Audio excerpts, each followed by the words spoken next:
répondu partiellement à la question suivante, c'est justement qu'est-ce qui fait la différence entre un bon amateur, genre un très bon amateur, et quelqu'un qui arrive sur le tour. Vous avez évoqué le professionnalisme à rigueur, mais si on aborde la question de façon plus spécifique, d'après vous, c'est quoi qu'est-ce qui permet justement ce passage d'un joueur brillant, ou en tout cas qui a de bons résultats en amateur, à un joueur qui va réussir à trouver sa place sur un tour pro? Je dirais que c'est comme comme dans la vie, en fait. Quelqu'un qui va être un chef d'entreprise ou quelqu'un qui va être un chef d'entreprise d'une multinationale du CAC 40. Je pense que c'est les ambitions avant tout de chacun.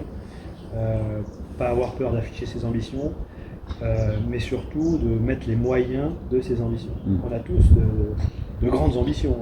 Et à l'époque, moi j'avais des grandes ambitions, je voulais gagner un master. Par contre, je me rends compte à l'heure actuelle que je ne mettais pas du tout les moyens.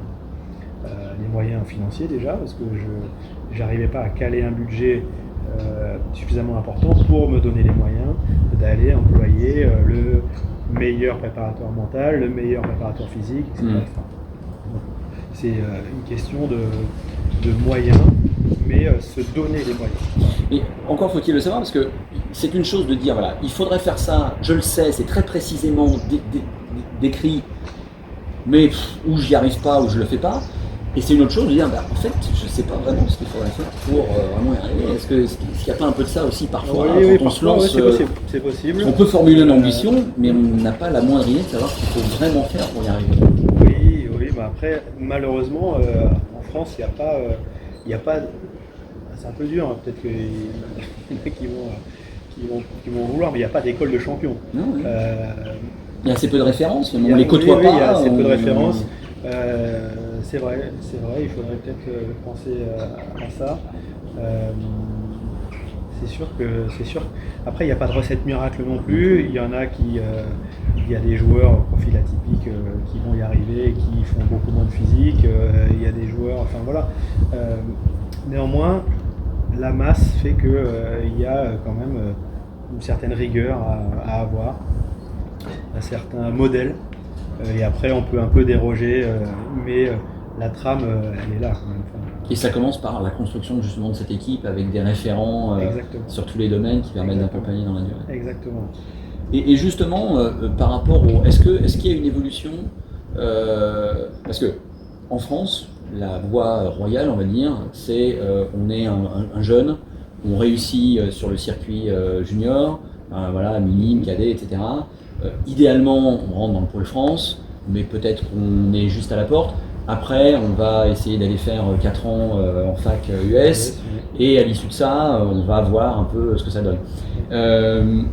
Bon, ça, c'est pas forcément un parcours qui correspond à tout le monde. Est-ce qu'il y en a d'autres?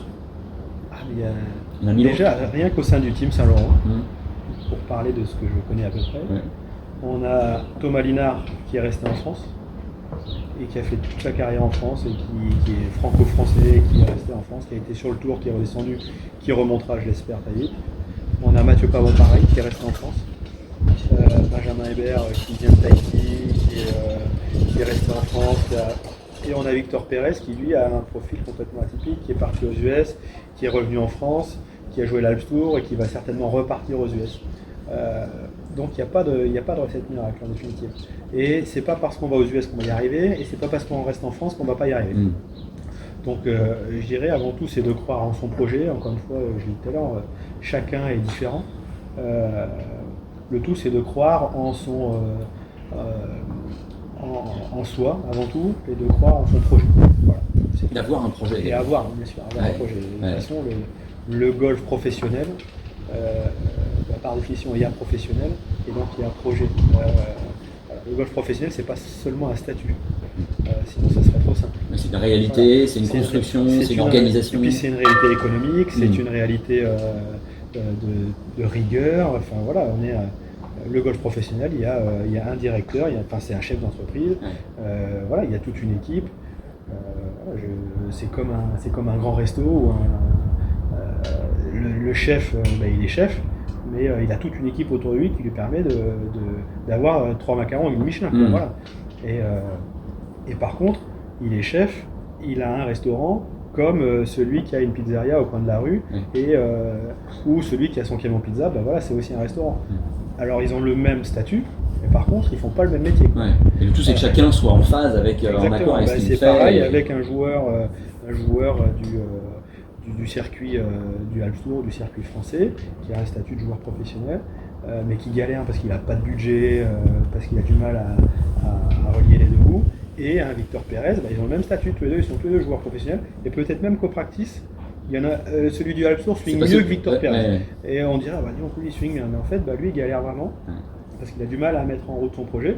Puis Victor, en fait, il est 44e monde. Donc voilà, ils ont le même statut, mais ils font pas le même métier parce qu'ils n'ont pas mis les choses en place en même temps.